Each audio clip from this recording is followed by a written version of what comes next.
Hello les copains, j'espère que vous allez bien, bienvenue dans ce nouvel épisode. Et moi ça va mieux, ça va mieux. Je parle toujours un petit peu du nez, mais ça va beaucoup mieux, ça va quand même beaucoup mieux. Ne perdons pas de temps, qu'est-ce qu'on va faire dans cet épisode? On va tester un petit set d'aquarelle que vous avez juste ici, que j'avais reçu de chez Aqua Oracolor, que Julie m'a envoyé fort gentiment, que je remercie beaucoup. Petit rappel, donc Aqua Oracolor en fait, donc ce sont des aquarelles artisanales faites à la main par Julie. J'allais donner géographiquement où elle est, mais je ne sais plus du tout, donc je vais pas m'aventurer là-dedans. Mais bref, je vous mets tout ça en lien sur la vidéo YouTube si vous voulez, si vous avez des questions. Sinon, vous tapez juste Aqua Oracolor et vous allez tomber dessus normalement sur Google. Et elle m'avait déjà envoyé des aquarelles, un sacré set d'aquarelles avec lequel je travaille en ce moment et que j'aime beaucoup. Elle lit ces aquarelles à la fois à la gomme arabique et au miel. Du coup, on a des couleurs, vous allez voir, hyper onctueuses, hyper chargées. Ça fait limite moi ce que j'aime bien dans l'aquarelle, où on est à la fois dans quelque chose de très léger, très transparent, et si on a envie de monter vers quelque chose de très opaque, c'est possible aussi. Du coup voilà, super intéressant pour ça. Et l'avantage de passer, de choisir entre guillemets des aquarelles artisanales, c'est qu'on a des couleurs particulières que vous retrouvez pas un peu partout. Donc du coup ça peut avoir son intérêt. Comme ce set fort hivernal, comme vous pouvez le constater, qui s'appelle, excusez-moi, le set Neige éternelle. Voilà, si vous voulez aller jeter un coup d'œil dessus, je pense que c'est 8-9 €, c'est sous forme de planches avec ce qu'on appelle des dots, donc des gouttes d'aquarelle séchées, vous pouvez utiliser. Il y en a les gouttes sont assez belles, je peux pas vous les montrer là, parce qu'en fait la carte que Julie m'a envoyée est une carte où il y a eu des petites coulées, des trucs comme ça qui sont pas hyper esthétiques, et donc Julie m'a demandé de pas les montrer, donc je ne les montrerai pas, mais je vous montre quand même ce que ça donne là, et puis de toute façon on va les tester, donc vous allez vite voir ce que ça donne. Moi je trouve que la carte est très jolie quand même, donc moi je leur ai montré, mais bon, je respecte les volontés de Julie. Voilà. Et en tout cas voilà, allez jeter un coup d'œil à ce qu'elle fait et tout ça. C'est super intéressant, allez la suivre sur Instagram, allez lui demander des trucs, tout ça. C'est voilà, elle répond assez rapidement et très rapidement d'ailleurs. Et puis voilà quoi, aquarelle artisanale, donc super intéressant. Je vais pas faire tout un récap, j'avais déjà fait toute une vidéo entière sur ces aquarelles. Et puis je continue à en parler à peu près tout le temps parce que je les utilise, donc voilà. Ce qui prouve que j'aime beaucoup, parce que si j'aime pas un truc, au-delà de ce que je peux raconter dans mes vidéos et tout ça, parce que je peux apprécier un produit, je peux le trouver intéressant, mais ne pas l'utiliser au quotidien. Là, non seulement c'est intéressant, et en plus je l'utilise au quotidien, donc bon, pour tout fan d'aquarelle qui cherche une aquarelle un peu spécifique, un peu voilà, qui change un peu de ce que vous pouvez retrouver chez Winsor & Newton, chez Van Gogh, enfin bon, bref, chez tout Sennelier et compagnie, PBO. Ça peut être intéressant, voilà. Et puis en plus, ça fait fonctionner le commerce local quelque part, puisque Julie est française, hein, jusqu'à preuve du contraire. Pourquoi je m'énerve? Je ne sais pas. Écoutez. Bon, du coup, on va se mettre là-dessus directement. Je tousse encore un petit peu hein, quand même. Hein, je change pas une équipe qui gagne. Qu'est-ce qu'on va faire? On va faire déjà juste un premier set, parce que là, c'est ce que j'ai pu détacher de la carte. Donc c'est ce qu'elle a montré. Donc vous avez, alors dans l'ordre, attendez, si je vous dis pas ça va pas aller, parce que vous les avez pas devant forcément. Vous avez la couleur du coup Fjord, on a neige d'argent, mer de glace, lac gelé, terre d'Islande, nuit polaire. En gros vous avez deux couleurs qui sont irisées. Vous avez surtout neige d'argent qui est voilà très argenté comme vous pouvez le constater, hein, je pense. Avec la lumière, c'est un peu compliqué, mais en tout cas, on est sur quelque chose de très argenté, n'est-ce pas? Et vous avez du coup Terre d'Islande qui est intéressant parce que on a un côté irisé, mais pas trop prononcé, ce que moi j'apprécie parce que les couleurs trop pailletées, je trouve que ça peut être intéressant en réo de certains endroits d'une illustration, mais si on fait une illustration qu'avec ça, j'ai peur que ce soit ça bouffe. Déjà que ça risque de bouffer toutes les autres couleurs, et en plus ça risque d'être un peu agressif au niveau de l'œil. Mais en petite touche, je pense que ça pourrait être intéressant. Et Terre d'Islande, j'avais peur d'avoir quelque chose d'hyper doré, hyper saturé, et au final là de ce que ça donne, je trouve ça super intéressant. Donc on va tester tout ça, on va voir un petit peu ce que ça donne, parce que là du coup on a quelque chose d'assez homogène. Moi ce que je veux voir, c'est si on peut déjà sur le test avoir quelque chose de très saturé et voir en transparence, en allant vers quelque chose de plus en plus transparent, ce que ça peut donner. Et puis après on fera une petite illustration complète, toujours sur ce format là, un petit format qui me convient très bien, qui me permet de faire des vidéos courtes, qui me permet de pas prendre trop de votre temps surtout, et qui me fait et puis surtout qui me fait un montage plus facile, on va pas se mentir. Bref, je vais vous les mettre là parce que je vais les tester dans cet ordre là, et puis on va y aller tout de suite sans tout faire tomber si c'est possible. Pour ce faire, donc du coup, je pars sur du Anmu le rouge, qui est un papier que j'apprécie, hein, que je ne présente plus, que j'apprécie fortement. de ce que je sais, parce que pareil, on n'arrive pas à trouver la composition du papier, si vous l'avez, ça m'intéresserait vraiment, c'est de la cellulose. À mon avis, il doit y avoir quand même un peu de coton dedans, mais je pense que majoritairement c'est de la cellulose, ça c'est quasiment sûr. L'intérêt, c'est que vous avez un grain qui est fin, mais qui est vraiment très peu prononcé, donc on a quelque chose d'assez lisse au final, et surtout on a un grain qui accroche pas. Alors si vous, ceux qui aiment pratiquer tout ce qui est papier arche et tout ça, on n'est pas du tout sur le même rendu. On va avoir quelque chose sur un papier sur lequel on a une glisse un peu plus intéressante, alors que le arche va accrocher un petit peu plus le papier. C'est différent, c'est une utilisation différente, hein. Il n'y a pas de bon ou de mauvais papier, hein, au final. Tant que vous choisissez un papier qui supporte l'aquarelle, il n'y a pas de bon ou de mauvais papier, il n'y a que des appréciations personnelles. Donc voilà. Et puis du coup, je vais bosser avec un pinceau avec lequel j'ai pas bossé depuis pas mal de temps. J'avais fait tous mes screenshots, tous mes Inktober avec. C'est un pinceau que m'avait envoyé Corrector. Un pinceau pour de la calligraphie à la base, poil de chèvre, si je dis pas de bêtises, donc un petit peu rêche, mais avec une bonne rétention d'eau comme du petit gris, donc super intéressant. Et en finition, ça ce sera vraiment pour l'illustration du coup que je vais faire juste après, de la martre, super intéressant. On a moins de rétention d'eau qu'avec le poil de chèvre, par contre on a un poil qui se tient, très intéressant, hyper nerveux et hyper pointu, qui permet d'aller vraiment dans les détails. Voilà, je vous ai fait un petit peu le récap de tout ce que je vais utiliser, on va y aller directement. Et pour l'illustration, je pense que je vais faire du mercredi de la série Netflix pour un petit cadeau pour quelqu'un, hein, qui comprendra rapidement s'il tombe sur cette vidéo. Sinon, ce sera une surprise, ce sera tout autant intéressant. Alors attendez, j'essaye de prendre la couleur, tout. Alors j'aimerais bien. Bon, en fait, vous savez ce qu'on va faire, c'est que je vais en poser là parce que de toute façon, je vais en avoir besoin. On va en mettre ici.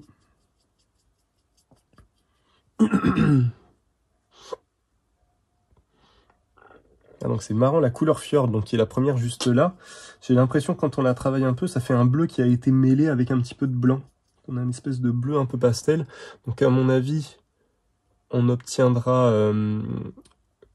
au niveau de la saturation de couleur, on aura quelque chose de moins, entre guillemets, moins profond. Mais par contre, alors attendez, comment on va le faire? 1, 2, 3, 4, est-ce que je peux le faire comme ça? Comment qu'on fait? Parce que sinon, moi, j'aurais fait des lignes. En fait, je vais faire des lignes. Ce sera plus simple. Ayant voilà quelque chose de bien chargé au début. On va voir comment ça va sécher. Vous voyez, c'est ça que je trouve intéressant avec ce type d'aquarelle. C'est du... on peut rapidement avoir ce type d'opacité avec d'autres aquarelles. Mais là, il n'y a quasiment rien à faire. On obtient tout de suite le pigment qui ressort. Donc super intéressant à utiliser. Donc franchement, foncez les copains. Enfin, pour ceux qui font de l'aquarelle et qui sont vraiment intéressés par ce type d'aquarelle, ça peut vraiment être intéressant. Hop. J'ai de l'argenté. L'argenté, alors attendez, 1, 2, 3, 4, 5. Ah, j'aurais pas assez. L'argenté, en fait, je vais pas l'utiliser tant que ça, donc je vais pas le diluer. Je fais, hop. Juste le travailler un peu comme ça.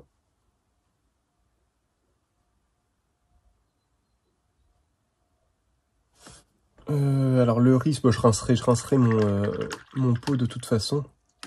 Parce que voilà, c'est ce que je pensais. L'argenté, du coup, en fait... L'argenté, en fait, si vous utilisez des couleurs irisées en même temps vous utilisez d'autres couleurs, je pense que ça peut être intéressant d'avoir un pot pour tout ce qui est couleur irisée et un pot pour tout ce qui est couleur classique. Parce que autant les couleurs classiques vont juste teinter un peu votre eau, mais vraiment légèrement, autant l'irisé, en fait, le problème, c'est que vous avez toutes ces petites paillettes et tout ça qui vont venir se mélanger dans l'eau, et du coup, qui vont venir forcément se voir dans les autres couleurs. Je pense, hein, je pense. J'en ai pas utilisé tant que ça. Mais du coup, je pense que ça peut être sympa. On va faire un test là, justement, mais je pense que... Parce que là, je vois bien les paillettes qui se baladent dans l'eau. Est-ce que je prends le risque? Peut-être pas. Je vais aller rincer ça tout de suite. Ou alors je fais le... Oh non, mais même la terre d'Islande, je vais pas la faire. Je reviens, je vais rincer ça directement. Je reviens de suite. Alors ensuite, qu'avons-nous? Mer de glace. On est sur des trucs, il y a moins de rouge. On est sur un bleu un peu plus prononcé que le Fjord qui est teint. Je vais pas réussir à choper le mot. Qu'est-ce que je voulais dire? Ni teinté, en fait. Hein. Qui tend, bah en fait, qui tend, tout simplement, j'étais bon. Qui tend un peu plus vers le violet. Alors que Mer de glace va rester un peu plus dans les bleus, j'ai l'impression.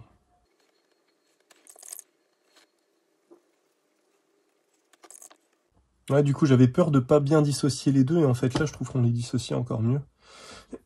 Alors, est-ce qu'en séchant, il s'amalgame un peu plus, mais... Il y a le lac gelé qui m'intéresse beaucoup, qui a l'air d'être un espèce de turquoise. Oh, il a l'air bien onctueux en plus.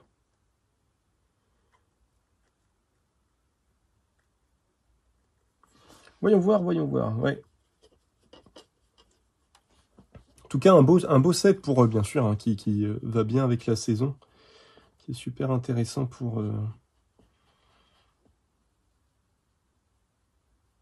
qui veut travailler dans, voilà, dans un petit peu les couleurs de cet hiver. Ça peut être intéressant. Faudrait que, bah là justement l'idée forcément, j'allais dire faudrait que je fasse comme j'avais fait avec les New Classics de Winsor & Newton, j'avais fait toute une série d'illustrations avec, et c'était super intéressant de travailler avec un set un peu réduit, justement. Donc je me dis, là, ce serait pas mal d'essayer de faire la même chose. Mais bon, je viens juste de finir de réaliser enfin la boîte d'aquarelle que je veux depuis un moment, donc je vais pas commencer à la modifier maintenant. Mais dans l'absolu, ça peut être intéressant. Il faudra que je garde en tête. Enfin, après, dans tous les cas, travailler avec une gamme réduite, c'est intéressant. Ça vous oblige, ça vous pousse un peu dans vos retranchements, et ça vous oblige à vous concentrer sur comment vous allez rendre ça clair, comment vous allez rendre ce que vous êtes en train de dessiner clair avec le peu de couleurs que vous avez. Après, l'avantage de l'aquarelle, c'est que bon, ce sont des couleurs miscibles, donc au final, même si vous avez que 6 couleurs, vous pouvez faire quand même pas mal de choses avec en fait. Terre d'Islande, donc là on était sur lac gelé, maintenant Terre d'Islande. Terre d'Islande, je vais quand même un peu la diluer pour voir un peu ce que ça donne.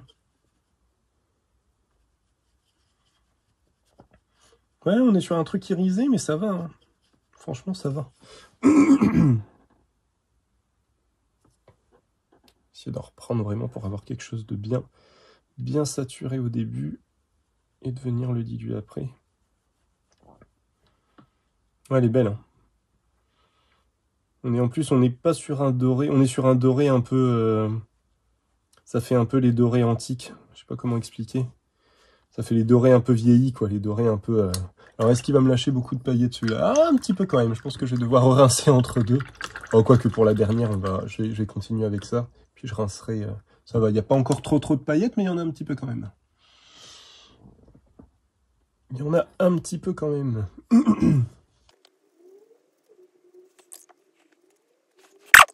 Alors ce qui est intéressant, c'est que j'ai l'impression, on va voir ce que ça donne en séchant, mais là j'ai l'impression qu'en la diluant, on perd le côté irisé. Du coup, ça peut donner des effets un petit peu sympas, un peu aléatoires d'iriser, en tout cas quand on la dilue. Ça peut être intéressant. Ça peut être intéressant. Allez, ouais, le dernier, on va le faire comme ça vite. Hop. De toute façon, là, j'ai pas non plus trop de paillettes dans mon eau. Le dernier, du coup, c'est Nuit polaire. Nuit polaire, il m'a l'air...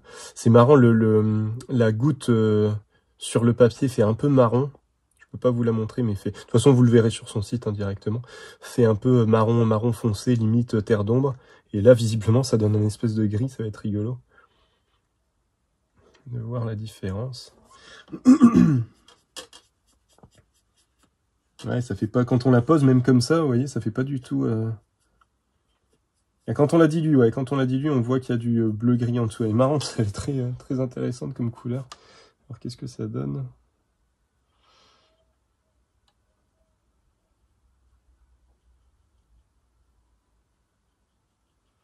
Donc, clairement, ce sera, à mon avis, ma couleur pour de fin.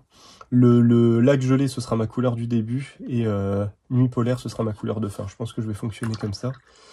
Et après, il y a juste, neige d'argent et terre d'Islande. C'est très poétique quand même. Que je sais pas encore comment je vais placer. Enfin, neige d'argent, je pense que je vais l'utiliser vraiment à la fin pour faire des réaux un petit peu pour qu'on puisse, voilà, en jouant un petit peu avec l'illustration, voir... oh, c'est intéressant parce que c'est super intéressant parce que quand on la pose, j'ai hâte de voir ce que ça va donner en séchant parce que quand on la pose, elle fait vraiment marron foncé. Et quand on la dilue, il y a cette espèce de bleu qui ressort. C'est vraiment intéressant, j'aime beaucoup. Côté un peu bicolore comme ça, quoi. J'aime bien. J'aime bien.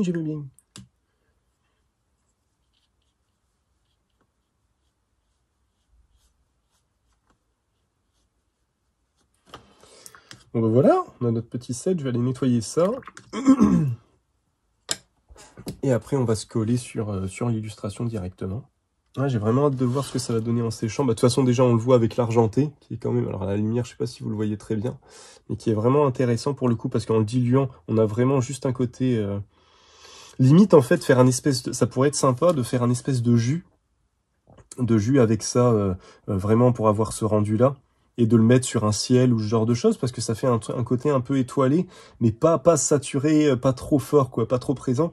Donc à mon avis, en le diluant bien, il y a moyen de faire quelque chose d'intéressant avec ça. Bon, j'ai un peu merdouillé sur le dégradé du premier, hein, c'était le premier. Les autres suivent un peu mieux. On a vraiment une... Je sais pas si je peux le rattraper un peu, enfin pas le rattraper, mais au moins le... C'est l'avantage normalement du rouge, c'est qu'on peut bien revenir dessus.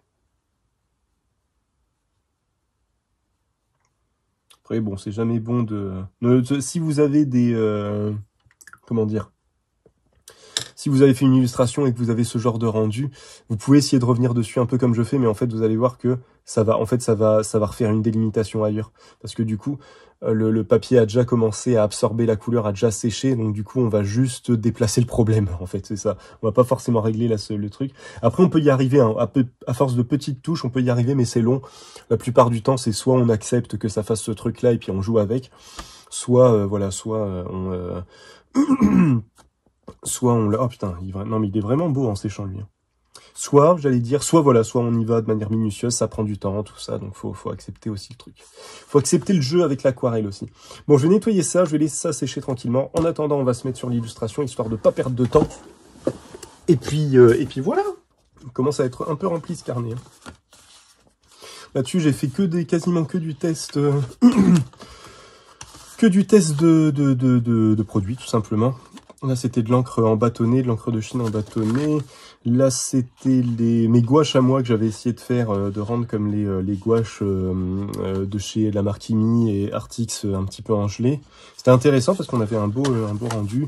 Là, c'était juste une illustration que j'avais fait comme ça du jardin de je sais plus qui d'ailleurs, mais du coup, voilà. C'est marqué, je suis bête. Le figuier de Boutros. Hey. Et puis voilà, il y a un peu de tout dans ce carnet. Ça va être intéressant quand il sera complètement fini pour voir le rendu de tout ça. Pas mal de tests différents. Allons-y. Tiens, celui-là, je l'ai fait sur l'envers, c'est rigolo. Bon, bref, on s'en fout. Allez, on va se mettre du coup sur mercredi. J'ai une petite référence, juste là. Référence qui est un peu floue, je vous la montre vite fait, hein, c'est le moment où elle danse, tout ça. Je me suis dit que ça ferait une belle illustration parce qu'elle n'est pas complètement définie, ça veut dire que je vais pouvoir jouer un petit peu avec, et ça j'aime bien. Donc allons-y gaiement, on va voir un petit peu ce que ça donne.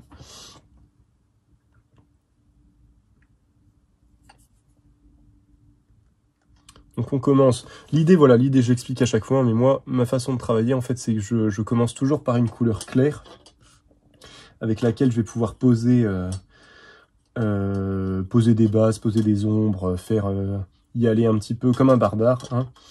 Et au fur et à mesure, je vais aller avec des couleurs de plus en plus foncées et avec lesquelles je vais affiner de plus en plus le trait. Généralement, ça donne toujours quelque chose d'intéressant, ça donne toujours ne serait-ce qu'une construction du dessin et qui est intéressante à voir dans tous les cas. Voilà, donc c'est pour ça que j'aime bien travailler de cette manière-là, parce que je sais que dans tous les cas, j'aurai un résultat. Dans tous les cas, je vais pas finir en mettant mon papier en boule et en le jetant. De toute façon, c'est quelque chose que je ne fais pas, mais du coup, voilà. Allons-y. Bon, on va poser le personnage dans un premier temps, ce sera déjà pas mal. Alors.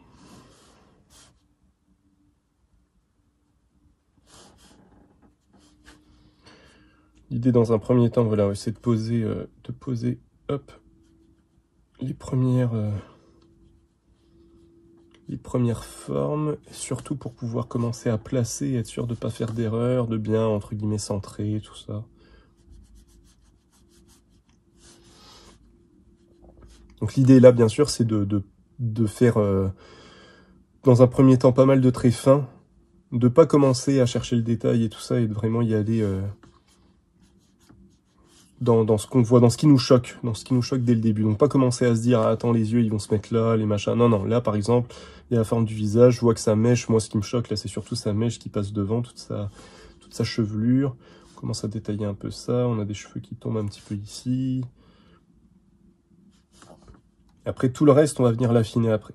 Donc, on place le nez. Le nez, là, j'y vais un peu plus. Je sais que le nez, bah, forcément, c'est au milieu, hein, à peu près. Donc, voilà, il y a une grosse ombre qui est juste ici.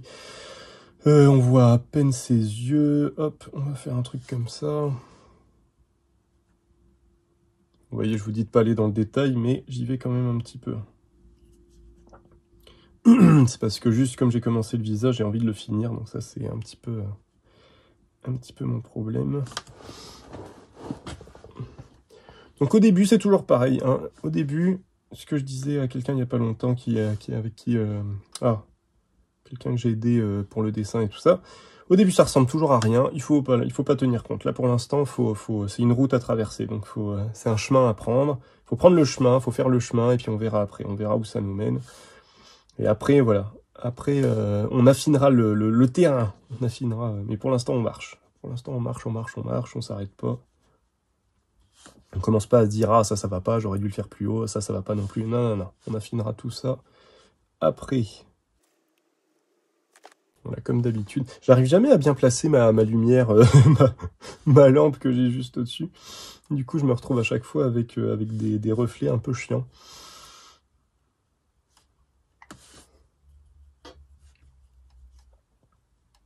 Mais bon. Comment ça fait cette histoire?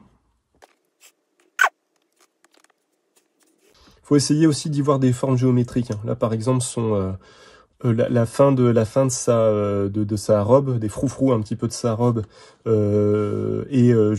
délimiter avec le bras, ça fait vraiment un genre de triangle en fait, quand on réunit le tout. Ça fait vraiment un truc comme ça. Donc du coup, il faut vraiment se servir de ça.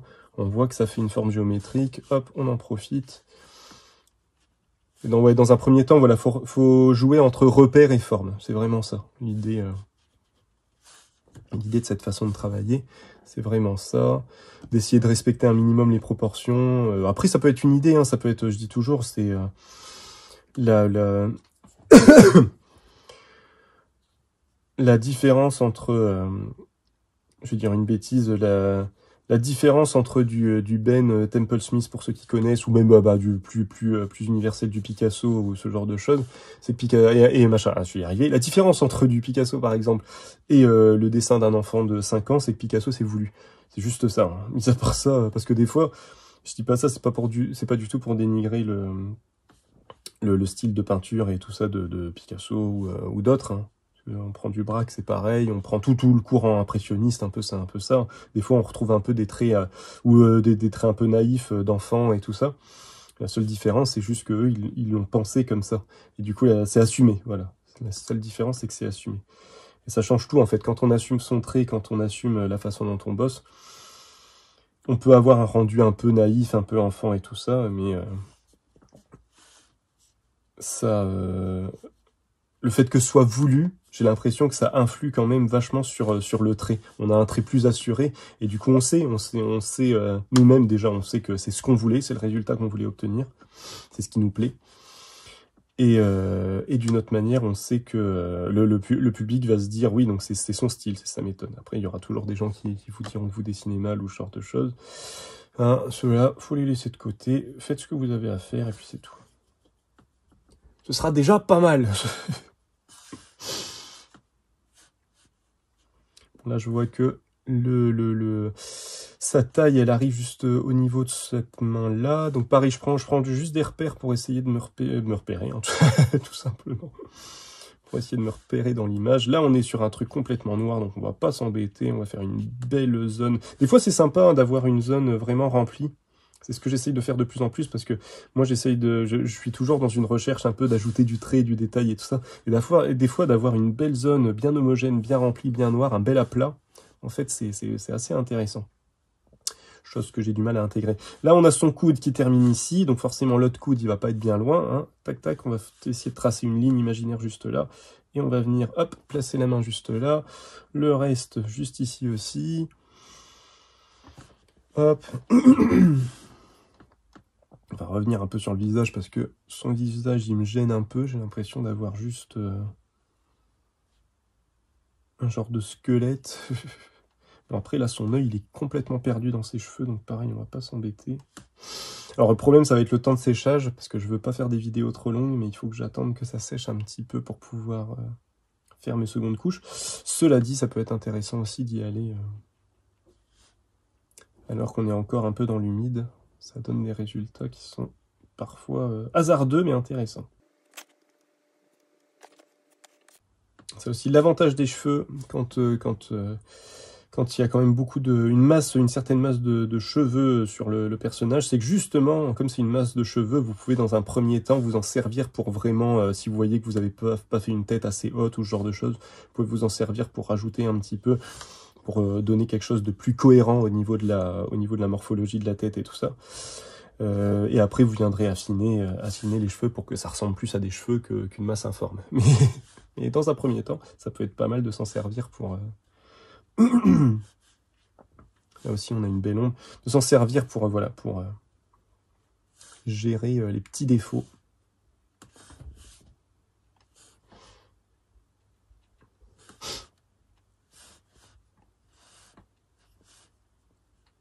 Alors là, j'ai sa main qui est complètement en mouvement, du coup, ça va être assez compliqué de la rendre sans que ça fasse quelque chose de complètement difforme. On va juste faire un ersatz de main, en fait.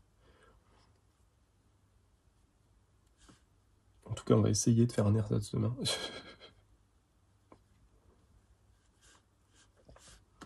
L'idée, du coup, c'est de s'arrêter juste au moment où on commence à voir quelque chose, quoi.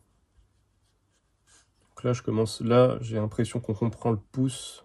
Parce qu'après, c'est pareil. C'est pour ça que je dis j'ai l'impression, parce que moi, c'est ce que je vois, mais ce que vous verrez, enfin, ce que le spectateur verra, va peut-être... Là, j'ai l'impression qu'on comprend bien le mouvement. Donc, je vais m'arrêter là, pour la main.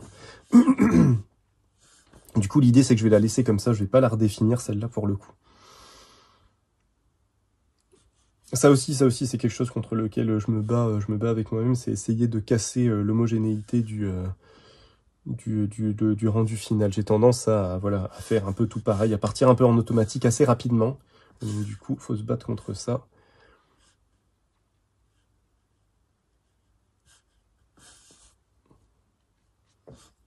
Et pour se battre contre ça, en fait, encore une fois, il faut réfléchir. Il faut tout le temps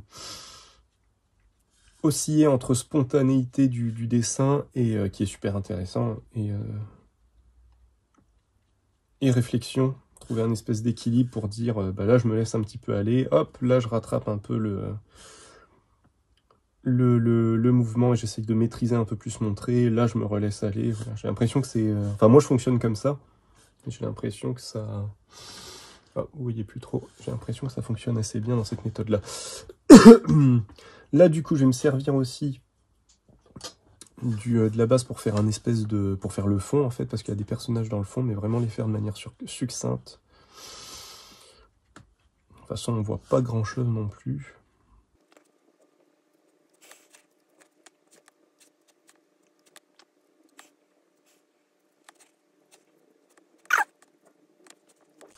Si on comprend, pour le coup, dans le fond, j'avoue que si on comprend pas trop ce qui se passe, ça, je m'en fous un peu. Moi, ce qui m'intéresse, c'est qu'on comprenne ce qui se passe avec le personnage principal. Le reste, c'est de l'habillage. Le reste, c'est pour habiller, pour faire joli. Entre guillemets, donc il faut que ce soit un minimum esthétique, mais sinon, j'avoue que... Ah, voilà. Ah, je vais pas être vulgaire. Je m'en fous un peu. J'ai l'impression que sur la plupart des couleurs, donc du coup de neige éternelle, mis à part la dernière, on a une bonne granulation. Donc côté un peu granulé, quoi. Pour ceux qui connaissent pas du tout, ce sont des aquarelles et vous avez carrément des médiums de granulation. En fait, du coup, c'est un médium qui vous permet, avec des aquarelles qui ont un rendu un peu trop homogène, de rajouter un peu un côté un peu sablé, quoi. Un côté un peu sablé. Et là, j'ai l'impression qu'on a ça dans toutes. Peut-être mis à part celle-là. Celle-là, elle a pas l'air de trop granuler, mais celle-là, et surtout là, ouais, celle-là, elle granule bien, j'ai l'impression. J'ai l'impression. Là, ce qu'on peut s'amuser à faire, en attendant que ça sèche, justement, même si on va pas aider au séchage, c'est prendre une couleur nettement plus foncée.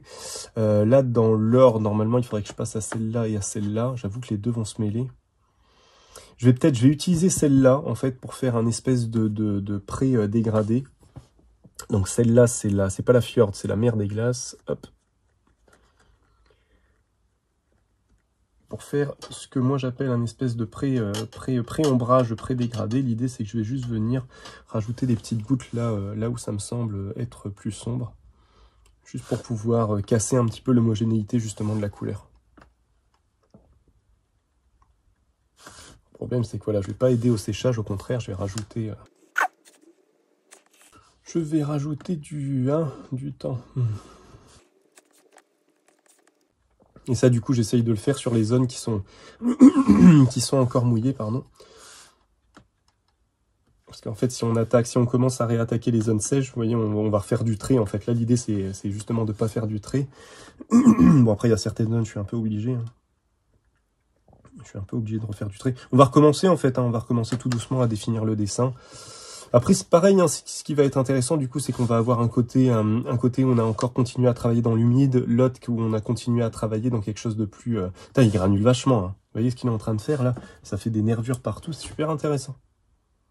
On va voir en séchant ce que ça donne, mais je pense que le rendu va être très fort sympathique, je pense.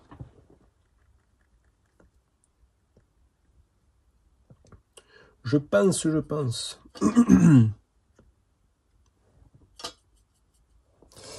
Là, on est sur quelque chose d'assez sombre, c'est où? À ce niveau-là.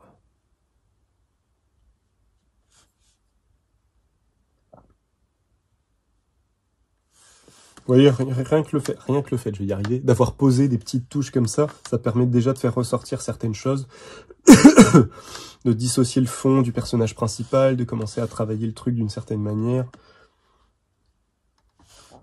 Bref.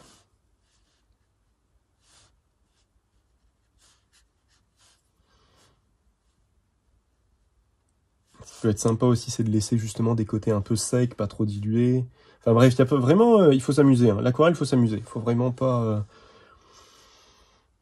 Si vous avez un petit côté un peu maniaque du trait net, nickel et tout ça, faites du feutre à alcool. Faites du feutre à alcool, vous arriverez nettement plus à maîtriser votre trait, ce sera beaucoup plus intéressant. Là, l'aquarelle, quand même, le truc qui est vraiment intéressant, c'est ça, c'est de venir jouer. On peut avoir une très très bonne maîtrise de l'aquarelle, d'avoir des aplats. Il y a beaucoup de dessinateurs BD qui encrent à l'aquarelle ou à la gouache et qui ont des beaux aplats de couleurs et tout ça. Mais il faut dans tous les cas aimer ce truc que il y aura une différence dans tous les cas entre le moment où vous posez votre couleur et le moment où ça sèche. Chose que vous avez moins avec des crayons de couleur, avec des feutres, avec voilà. Faut accepter de perdre un peu le contrôle sur le truc et de venir jouer avec ça, quoi. Faut accepter de danser, voilà. Faut accepter de danser un petit peu, si je dois résumer le truc. Avec l'aquarelle, faut accepter de danser.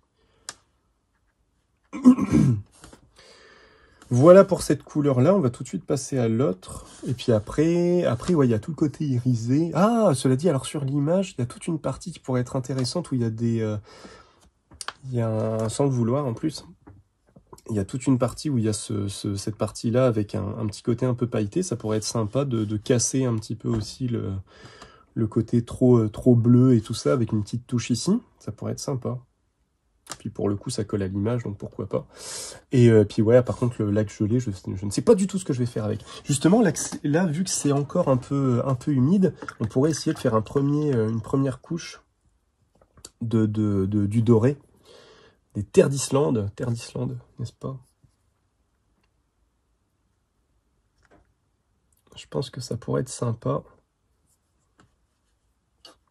Pendant que c'est encore humide, de le diluer un petit peu dedans. Alors il part de là. Et de voir un petit peu comment ça va vivre. Limite, il faudrait que j'y rajoute en fait des touches de flûte, d'argenté en fait. Essayer de faire ça. Ça va être intéressant. On va voir un petit truc, voilà, cette partie-là, où là, il y a un dégradé un petit peu... avec de l'argenté, tout ça, du pailleté. Hop, là ça brille un petit peu aussi. Je vais en profiter, je vais faire ça en fait pour les endroits où on a une légère brillance. Je pense que ça pourra donner quelque chose d'intéressant. Là aussi un tout petit peu. Voilà, on va pas en mettre trop non plus. Voilà. Je vais continuer avec ce pinceau-là, du coup, pour faire une seconde couche un peu plus précise, en sachant qu'on a beaucoup de zones encore humides, donc je vais faire ce que je peux. Mais en même temps, moi j'aime bien ce rendu-là, j'aime bien ce rendu pas fini, quoi, encore un peu chargé. Après, voilà, l'idée, sinon, c'est carrément d'attendre que ce soit sec et puis d'y aller avec je fais quelques petites retouches, d'y aller avec un micron ou ce genre de choses, quoi, un feutre calibré pour, excusez-moi, pour avoir un rendu un peu plus précis. Bon, bref, dans tous les cas, hop, on repart du coup sur Fjord pour faire cette seconde couche. Je l'ai un peu fort chargé en eau. On va essayer de le rattraper un peu.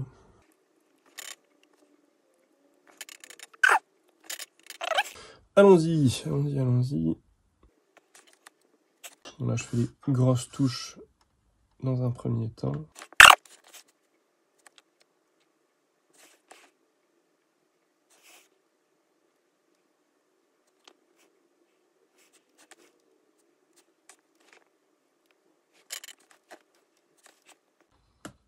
Faire un petit peu ces mèches là, les accentuer.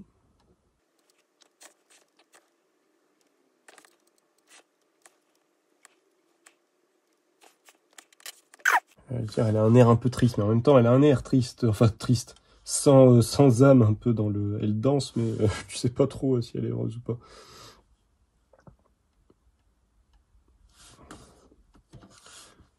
J'ai l'impression de la faire encore plus macabre qu'elle l'est déjà. Moi, j'essaye vraiment d'utiliser la couleur en couleur pleine, avec un peu de dilution, mais vraiment très très léger.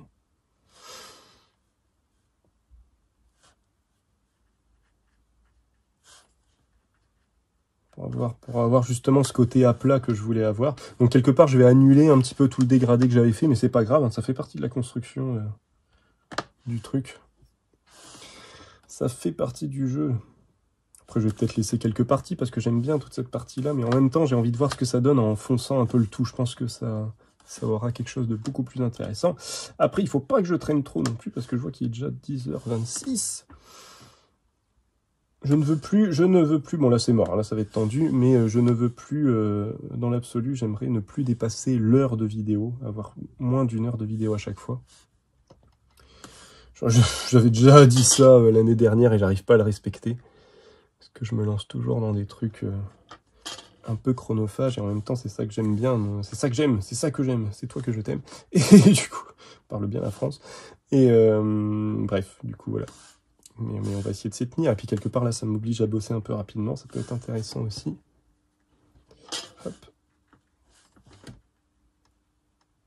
Parce que là, ouais, là, si je l'avais fait en mode un petit peu commande pour quelqu'un et tout ça, j'aurais fait une première couche, j'aurais attendu que ça sèche. Alors que c'est beaucoup plus intéressant de le travailler comme ça, je trouve. Enfin là, pour le coup, en tout cas, ça me change de ce que j'ai l'habitude de faire.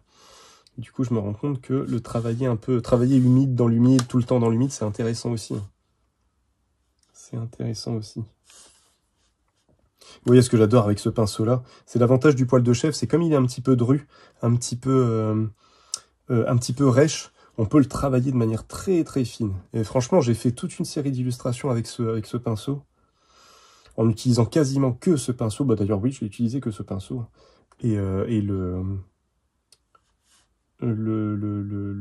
flûte. La possibilité de ce pinceau est vraiment intéressante. Pendant un temps, je trouvais que le poil de chef, c'était un peu comment on dit ça? Le côté un peu moins cher, voilà, bon marché. Le petit gris, je pensais que c'était du petit gris bon marché, le poil de chef, pas du tout. Pas du tout. Après utilisation, je me rends compte que, après, voilà, le fait est que, en effet, quand on le prend, si vous prenez un mouilleur en poil de chef, vous le payerez moins cher qu'un petit gris. Mais en fait, les possibilités sont vachement plus intéressantes, je trouve. Alors, vous n'avez pas le côté hyper doux, hyper velouté, velours, je sais pas comment on dit, là, du petit gris. Mais par contre, vous gagnez un espèce d'amalgame entre petit gris et martre qui donne quelque chose d'hyper intéressant au niveau du flûte. au niveau des possibilités, quoi, qui vous permet de travailler à la fois finement, en chargeant un peu plus le pinceau, et puis vous pouvez revenir, en fait, le poil se donne un peu, mais pas complètement, ce qui fait qu'on peut vraiment l'utiliser de plein de manières différentes.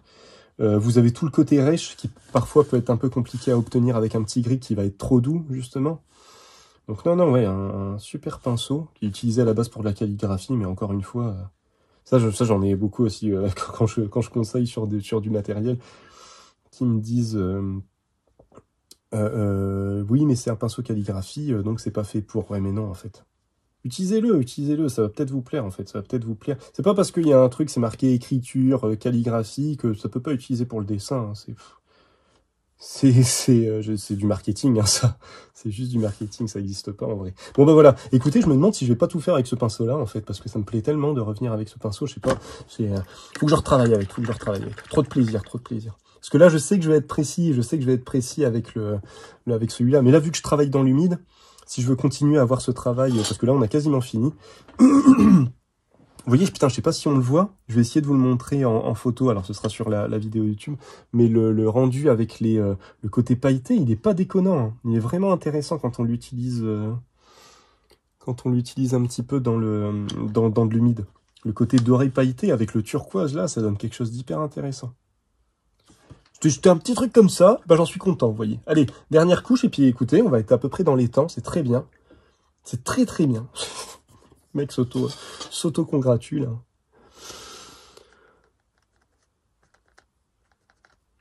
Et on se fera des toutes petites retouches de flûte. D'argenté sur la fin. Et puis ce sera pas mal. Celui-là, il va être super. Je l'aime beaucoup. Nuit polaire, je l'aime beaucoup, les amis. J'adore en fait les couleurs qui sont très sombres, très profondes quand on les utilise de manière sans les diluer. Et quand on les dilue, déjà on a un beau rendu. Et surtout, vous voyez, on a une possibilité de dégrader qui est vachement intéressante. Alors on reste sur un truc un peu gris, quoi, mais je trouve le résultat est vraiment intéressant. Et j'avoue que ça m'aurait encore plus plu si on restait sur cette espèce de marron qu'on a à la base. Si on avait un marron qui partait vers du bleu, à mon avis, enfin je sais pas, je travaille pas assez les couleurs pour savoir si c'est possible ou pas. Mais oulala, ça me ferait vite rêver. Une espèce un godet qui te permet de faire bah le verre de Périlène, hein, le verre de Périlène de chez Winsor & Newton, moi il m'a retourné la tête. Bon là je vais plus toucher au fond, je vais juste essayer de faire quelques rayons dans les parties les plus sombres, et puis voilà.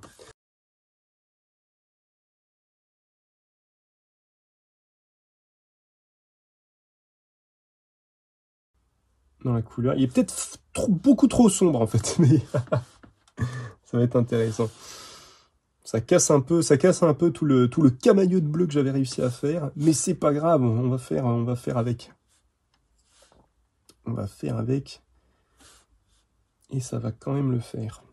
Ce qui m'embête surtout là, c'est le reflet. C'est étonnant en fait, j'ai l'impression qu'il s'amalgame. Je m'attendais à ce qu'il se diffuse un petit peu dans le bleu, et en fait il se diffuse pas tant que ça.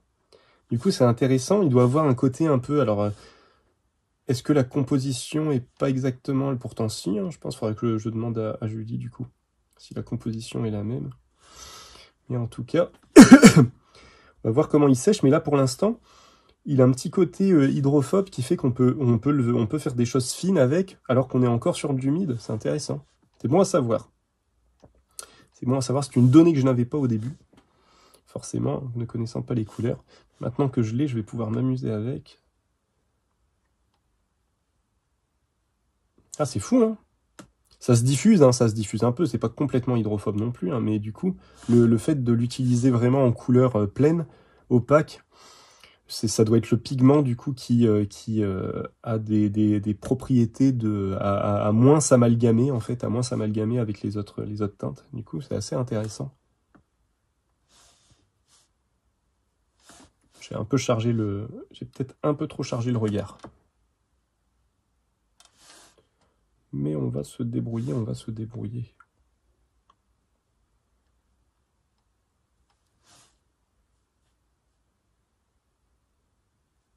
Ah, c'est ouf, on a vraiment quelque chose d'hyper gélatineux, c'est très marrant.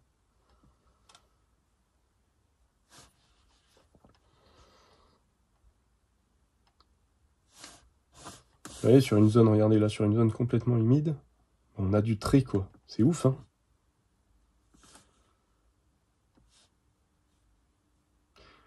Bah, écoute, moi c'est quelque chose que j'ai jamais vu dans l'aquarelle. Je lui dis, tu viens d'inventer un truc, hein.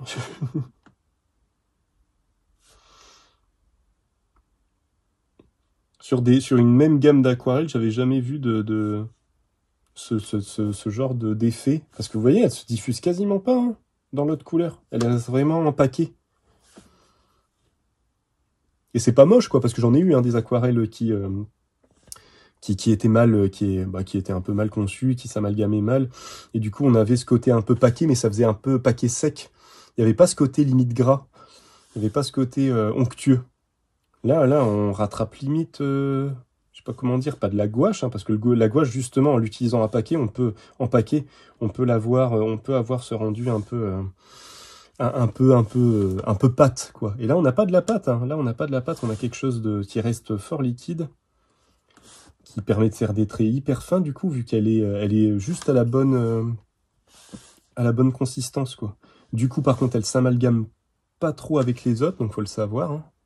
Mais du coup, ça permet des choses assez intéressantes.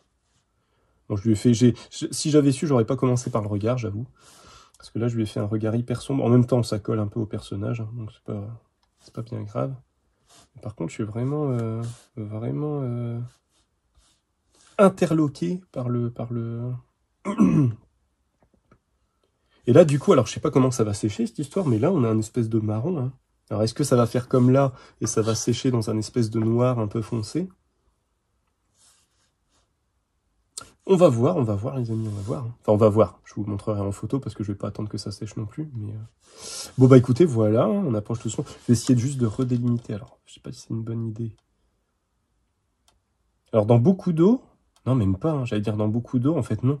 Dans beaucoup d'eau, du coup, elle reste sur le pinceau. Elle va pas venir elle va pas, voilà, elle va pas avoir cet effet un peu mouchoir que peut avoir l'aquarelle sur certaines teintes. Dans beaucoup d'eau, elle reste sur le pinceau.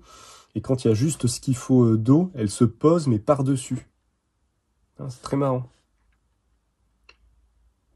C'est fort étonnant, écoute. J'essaye de voir comment je peux essayer de rectifier. En même temps, ouais, c'est parce que je voulais lui faire un petit peu de détail dans les yeux, mais là j'ai fait de grosses taches. Et en même temps, écoutez, on va s'arrêter là, hein, c'est pas mal. Hein. C'est pas mal, hein. Je vais arrêter parce que je vais trop le charger. Quelques réaux de machin d'argent, et puis on est bien. On est bien. Alors les réaux d'argent, je vais voir comment je les pose. Je vais surtout les poser sur... je vais faire je vais faire juste de la lumière avec. Je vais pas m'amuser à mélanger en plus avec ce que j'ai déjà posé dans cette couleur-là. J'ai vraiment hâte de voir comment elle va sécher. Mais en fait, là, on est bien, on va s'arrêter là. Nuit d'argent, neige d'argent, et puis hop, on s'arrête là. Notamment là, j'aimerais bien mettre une petite couche, c'était où? Alors, essayer de faire une partie du visage sans que ça touche trop le reste.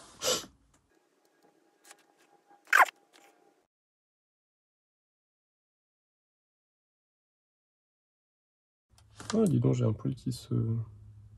Ah, c'est bon, j'allais dire, j'ai un poil qui se balade. Qu'est-ce que c'est que cette histoire? Je suis pas d'accord.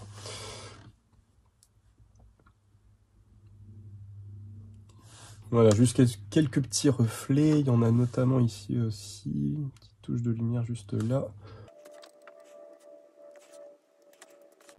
Non, non, on va pas toucher au fond.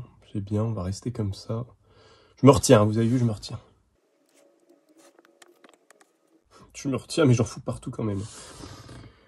Et bah allez, stop. Hop, c'est bien. C'est bien. On s'arrête là. Voilà les amis, voilà du coup le résultat un petit peu. J'essaierai de vous montrer une photo une fois sec. Comme je vais enchaîner le montage, ça va peut-être être un peu compliqué d'attendre que ce soit sec, mais j'essaierai de vous faire une petite photo pour la fin, pour vous donner pour vous montrer le résultat, pour voir un petit peu les différences côté mouillé et côté sec justement. Bah écoutez, super set quand même, qui permet de quand même faire pas mal de choses. Bien sûr, toujours dans des teintes, dans des teintes un peu bleutées, un peu froides et tout ça. Mais avec le côté doré, ça peut changer la donne en le mélangeant en plus. Comme il n'est pas si irisé que ça, on est plus sur un espèce d'ocre doré. Bref, une super couleur quand même. Et du coup, je pensais pas, j'aurais pas pensé tout de suite à la mélanger, mais au final, je pense que la mélanger, ça peut être très intéressant. parce qu'on a un côté irisé. Hein. Je sais pas si vous le verrez à l'écran, j'essaierai de vous le montrer en photo, mais c'est très très léger. Là, c'est très irisé parce que j'y ai ajouté de l'argenté, mais sinon le doré en lui-même est très très léger. Et du coup, je me dis que ça peut donner cette petite teinte un peu chaleureuse, un peu ensoleillée, avec tout ce bleu. Bref. Bon, bref, voilà. En tout cas, ouais, très bon set. Ça va encore, va falloir que je vois un petit peu ce que j'ai envie d'en prendre. Mais du coup, va falloir que je fasse un choix, parce que je peux pas tout mettre dans ma boîte. Mais du coup, peut-être changer, tout ça. Bref, on va voir, on va réfléchir. Du coup, petit rappel, donc c'était le set Neige éternelle de chez Aqua Auracolor. Je vous mets tout ça en lien dans tous les cas. Très intéressant, du coup, les 6 teintes que vous avez là, c'est une petite carte sur laquelle vous avez des dots, donc des gouttes d'aquarelle, des grosses gouttes d'aquarelle, vous avez largement de quoi faire. Le seul souci, c'est que si vous voulez l'embarquer avec vous, c'est un peu plus compliqué. Mais pour le tester comme ça, et puis pour faire quand même pas mal de choses, parce que là, avec l'illustration que j'ai fait, je pense que je peux en faire une petite dizaine, largement, avec ce que Julie m'a envoyé, ce qui correspond à la quantité que vous avez sur les cartes que vous commandez. Donc du coup, il y a quand même matière. Écoutez, sur ces bonnes paroles, si vous avez des questions, des commentaires, tout ça, faut pas hésiter. Si je dis des bêtises, faut pas hésiter à me rectifier. Et puis sur ce, je vous souhaite une bonne journée, une bonne après-midi, une bonne soirée en fonction de l'heure à laquelle vous regarderez cette vidéo. Et je vous dis au prochain épisode, prenez soin de vous, à la prochaine. Salut, salut!